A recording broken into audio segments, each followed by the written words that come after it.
Selamat datang kembali. Oke, kali ini kita langsung aja ya masuk ke satu gagasan menarik dari bab 6, buku 21 Lessons for the 21st Century. Judulnya Peradaban. Pertanyaannya gini, apa benar di tengah semua perbedaan yang kita lihat, kita semua ini sebenarnya udah jadi bagian dari satu peradaban global? Gimana menurut Anda? Wah, ini pertanyaan mendasar banget ya. Seringnya kan kita dengar soal benturan peradaban, gitu. Tapi buku ini, argumennya beda. Fokusnya itu bukan di perbedaan budaya atau agama yang kelihatan jelas, tapi lebih ke, kerangka kerja praktisnya, yang ternyata udah menyatukan dunia. Oke. Jadi misi kita sekarang, coba kita gali nih bukti-bukti dari teks ini ya, yang dukung ide satu peradaban itu. Dan apa artinya buat kita lihat dunia sekarang? Kita mulai dari yang praktis dulu deh. Di buku ini disebutin, kalau urusan nyata, kayak bangun negara, ekonomi, rumah sakit, bahkan bom, hampir semua sekarang ikut model yang sama. Betul sekali. Ambil contoh politik deh, gampangnya. Sekarang ini kan hampir semua negara pakai model negara bangsa yang sama. Ada batas wilayah, pemerintah pusat, bendera, lagu kebangsaan.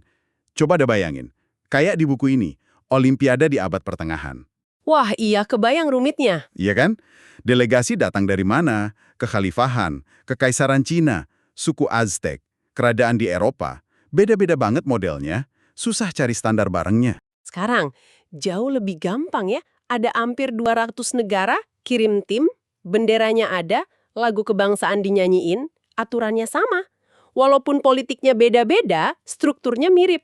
Nah, itu dia. Ada kerangka global yang diterima gitu.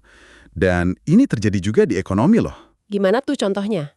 Di buku ini ada contoh menarik.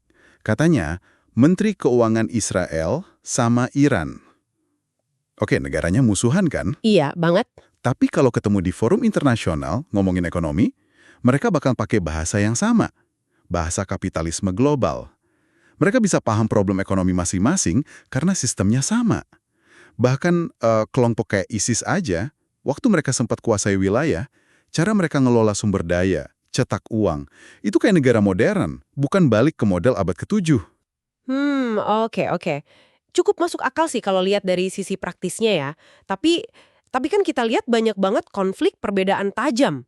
Gimana jelasinnya? Nah, di sini argumennya jadi makin unik nih.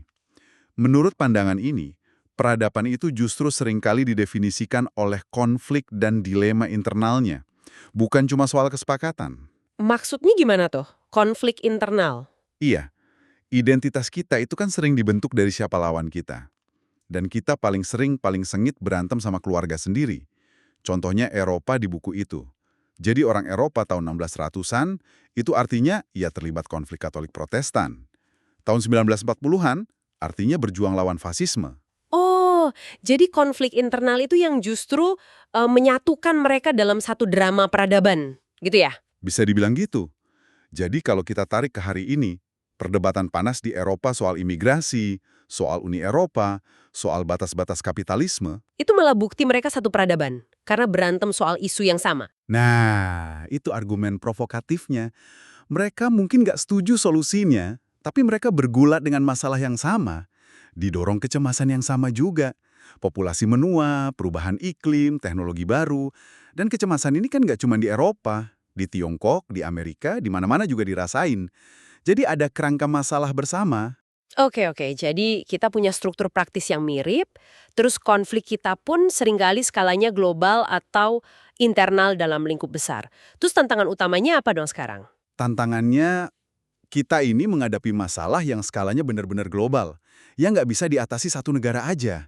Kayak ancaman perang nuklir, krisis lingkungan, atau disrupsi dari AI misalnya. Masalah global. Betul.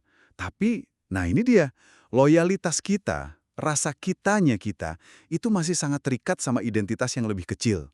Nasionalisme, agama, suku. Tapi di sisi lain, kita masih terkotak-kotak sama identitas lokal kita itu.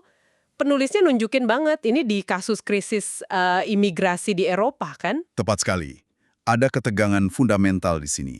Antara skala masalah yang kita hadapi sebagai spesies di planet ini, dengan skala identitas dan politik kita yang masih terfragmentasi. Jadi kalau kita rangkum nih, intinya Secara fungsi, secara praktis, politik, ekonomi, sains kita ini mungkin udah nyambung dalam satu sistem global. Udah kayak satu peradaban lah. Ya, bisa dibilang gitu. Kerangka mainnya udah sama. Tapi hati kita, pikiran kita, loyalitas kita itu masih kuat banget terikat ke kelompok yang lebih kecil, ke warisan masa lalu. Dan inilah dilemanya. Ada ketegangan antara kepala yang udah global sama hati yang masih lokal. Kita punya masalah bersama, tapi sering nggak sepakat siapa kita yang harusnya bareng-bareng nyelesain masalah itu. Menarik sekali ya. Jadi buku ini ninggalin kita satu pertanyaan penting nih untuk Anda renungkan.